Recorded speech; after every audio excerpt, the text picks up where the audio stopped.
De las obligaciones nacidas de los contratos. Noción y desarrollo de los contratos. En todo contrato hay una convención. Para tener la noción del contrato es preciso, pues, saber primeramente lo que es una convención. Ahora bien, cuando dos o más personas se ponen de acuerdo respecto a un objeto determinado, se dice que hay entre ellas convención o pacto. Las partes hacen una convención destinada a producir un efecto jurídico. Pueden proponerse crear, modificar o extinguir un derecho. No tenemos que ocuparnos aquí más que de las convenciones que tienden a crear un derecho. Son las únicas que forman el género cuya especie es el contrato. La convención no puede crear toda clase de derechos. Así es importante para establecer por sí misma los derechos reales, los cuales están constituidos por modos especiales. Pero basta al menos para crear la obligación. En derecho natural es cierto que si el objeto de la convención es el lícito, el que se ha comprometido libremente debe estar obligado. Este principio se ha consagrado en nuestro derecho, donde toda convención honesta es legalmente obligatoria. La voluntad de las partes es soberana, la ley la sanciona y toda convención destinada a producir obligación se califica de contrato. Pero el derecho romano no ha admitido nunca este principio de una manera absoluta. La regla antigua que domina aún en la época clásica y que subsiste aún en tiempos de Justiniano es que el acuerdo de las voluntades, el simple pacto, no basta para crear una obligación civil. El derecho civil no reconoce este efecto más que a convenciones acompañadas de ciertas formalidades, cuya ventaja es dar más fuerza y más certidumbre al consentimiento de las partes y disminuir los pleitos, encerrando en los límites precisos la manifestación de voluntad. Consistían bien en palabras solemnes, que debían emplear las partes para formular su acuerdo, bien en menciones escritas, bien por último en la remisión de una cosa, hecha por una de las partes a la otra. Estas formalidades llevadas a cabo venían a ser la causa por la que el derecho civil sancionaba una o varias obligaciones.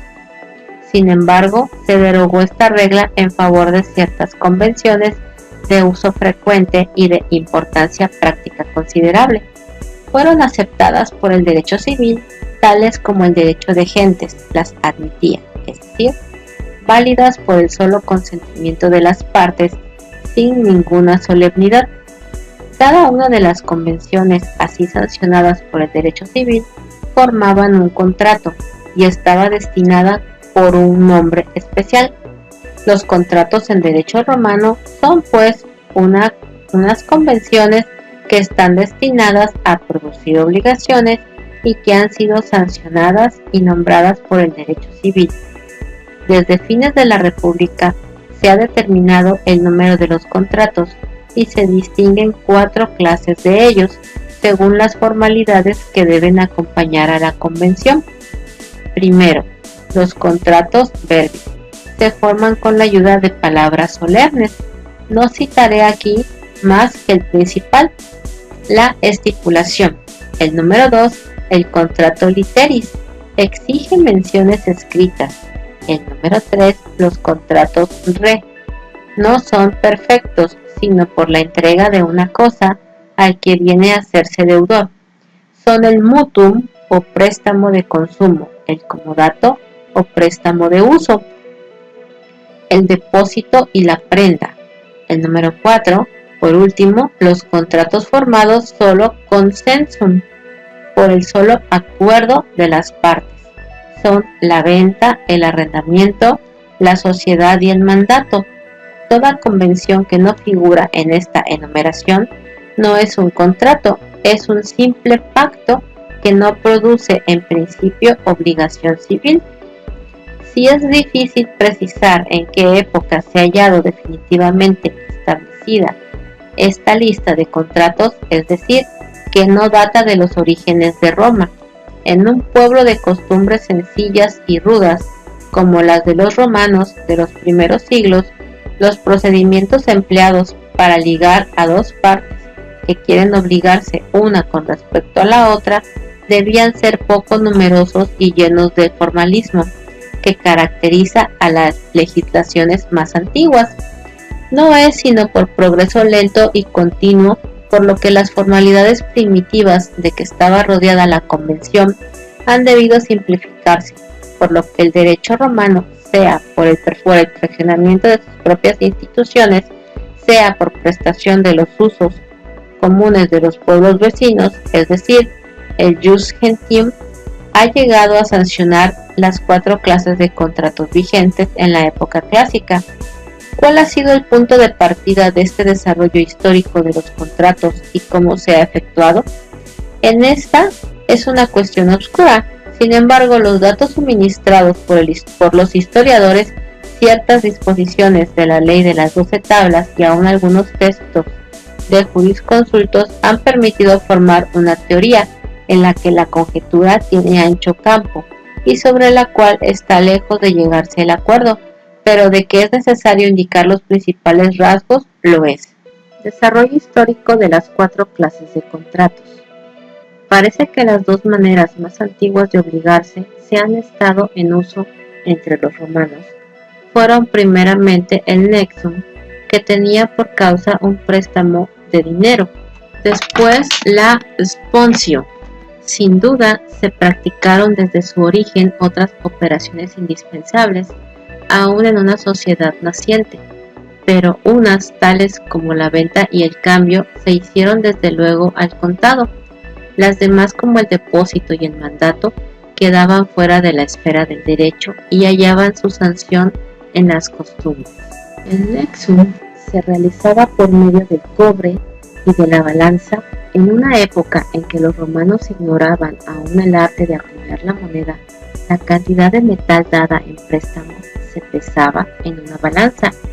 Tenía por un libripens invertido, sin duda, en un carácter religioso, en presencia de 5 testigos ciudadanos romanos y puberos.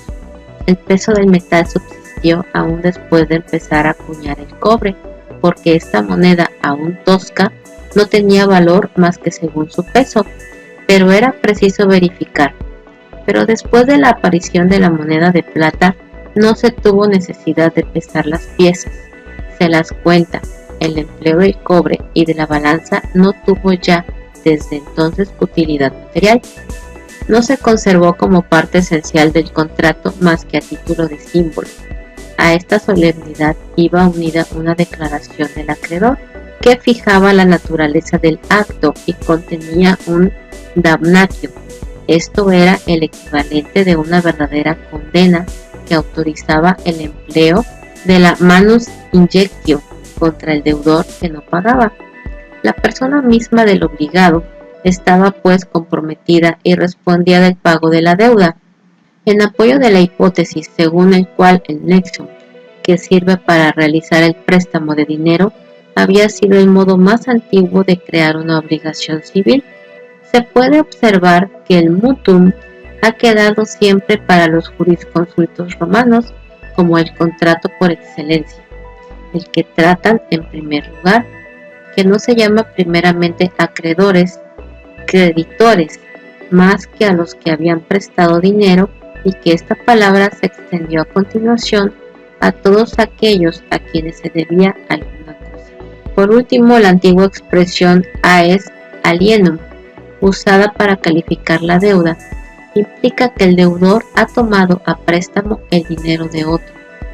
Es probable que las formas del nexum pudieran emplearse para dar a otras convenciones que tenían por objeto deudas de sumas de dinero la fuerza obligatoria que les faltaba. Las partes simulaban un préstamo, a continuación del cual el deudor estaba obligado civilmente como si lo hubiese tenido realmente. Pecunia, acredita, dinero prestado. Las consecuencias del nexum son mal conocidas. Se sabe sin embargo que eran muy rigurosas. En virtud del contrato y sin juicio, el deudor que no pagaba estaba sometido a la manus injecto, especie de toma de cuerpo ejercida por el acreedor y que necesitaba la intervención del magistrado. Desde entonces, el deudor declarado nexus estaba a merced del acreedor, que podía encadenarle y tratarle como a su esclavo, de hecho, sino de derecho.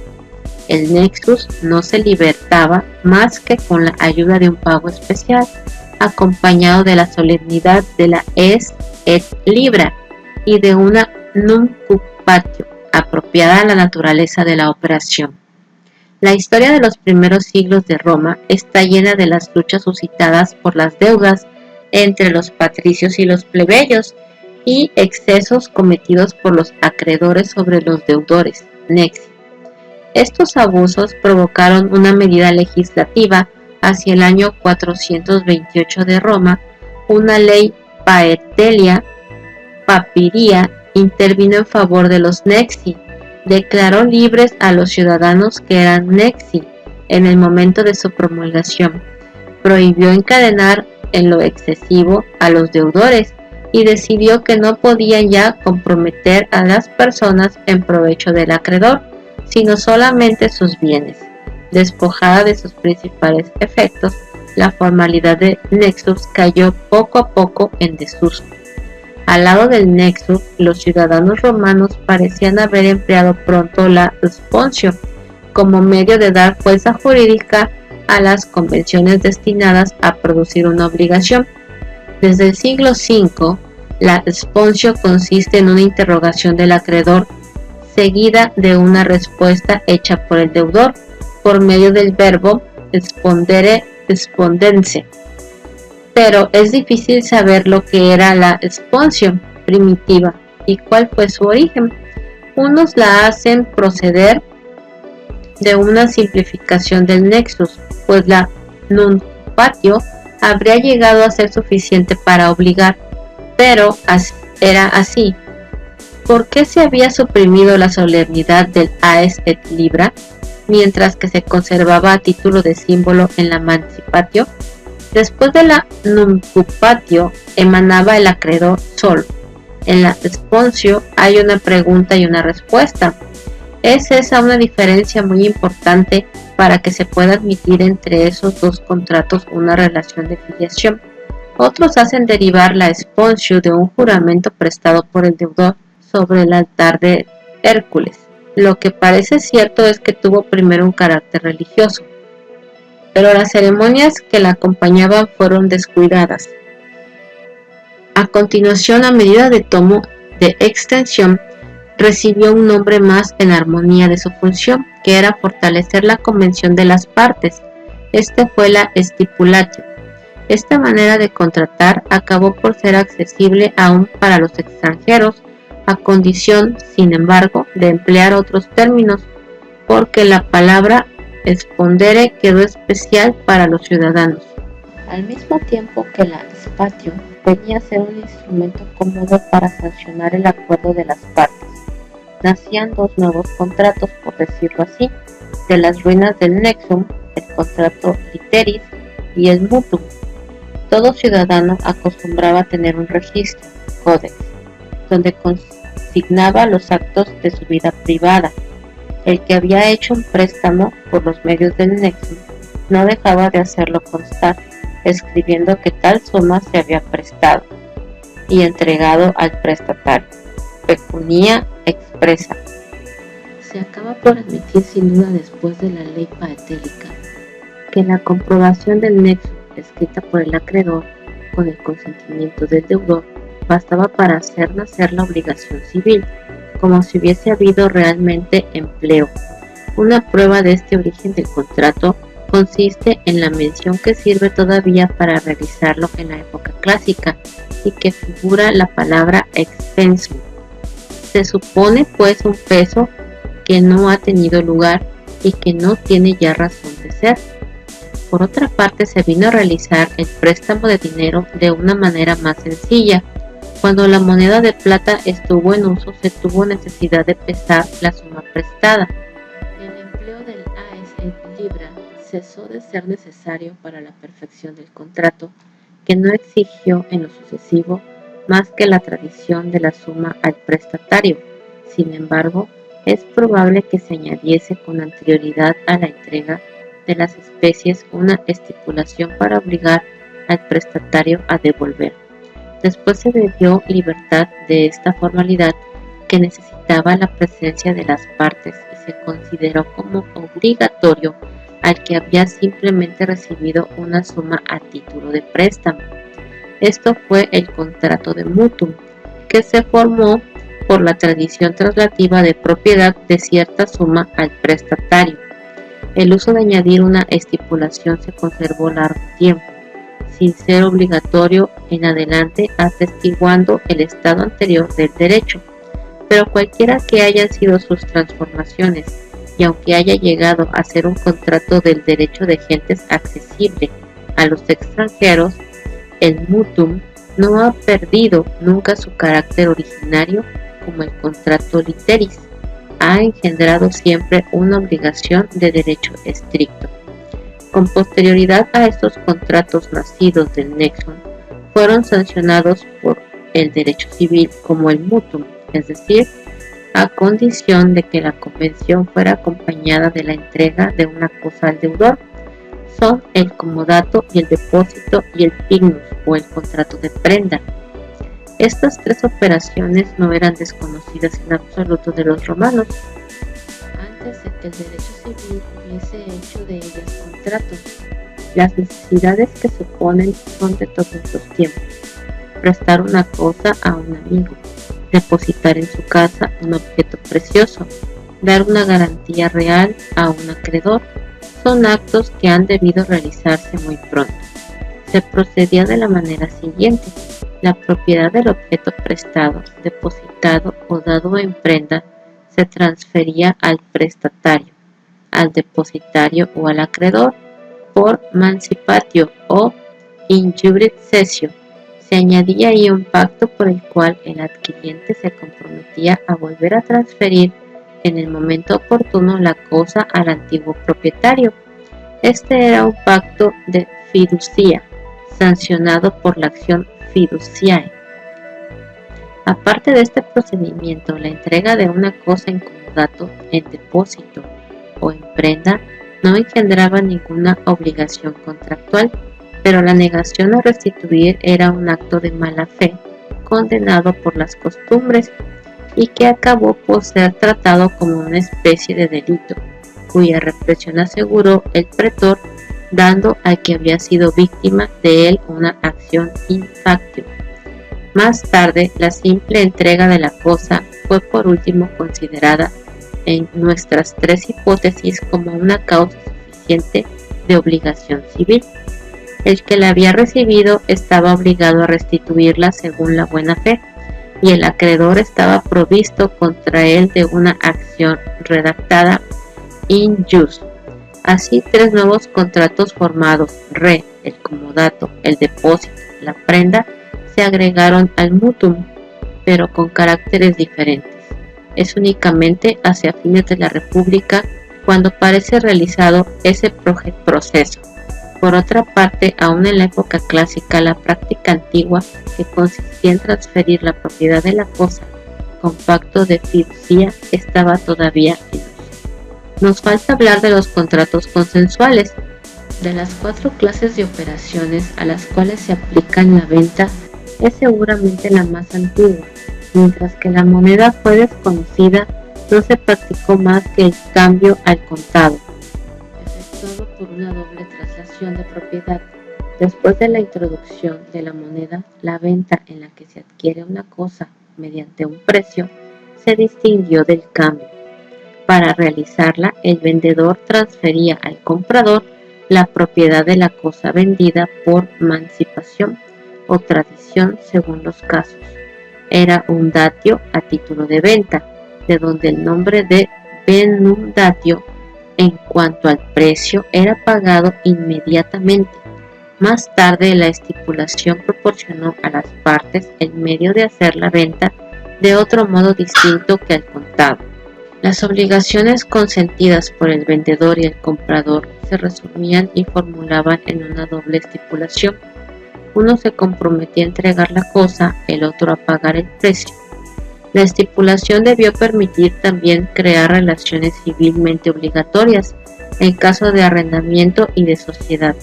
Se encuentran aún bajo el imperio vestigios de este procedimiento, pero la acción de derecho estricto se sancionaba la obligación nacida de la estipulación, sometida mal a la apreciación de deudas recíprocas.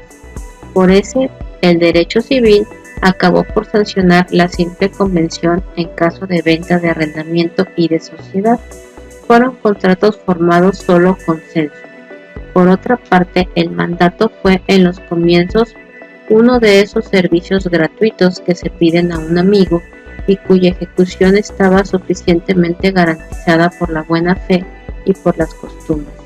Es probable que fuese ofrecida primeramente por el pretor una sanción más eficaz bajo la forma de una acción in facto, y que el derecho civil hiciese a continuación del mandato un contrato productor de obligación y formado por el solo consentimiento. En cuanto a la fecha de estas innovaciones, ningún documento cierto permite asegurar, aunque haya dicho que el derecho civil haya consagrado los contratos consensuales desde el siglo VI o aún antes, pero se puede afirmar su existencia a mediados del siglo VII. Ya hacia esta época, entre las acciones de buena fe, las que nacen de las sociedades del mandato de la venta y del arrendamiento. Hasta aquí este tema. Gracias y hasta pronto.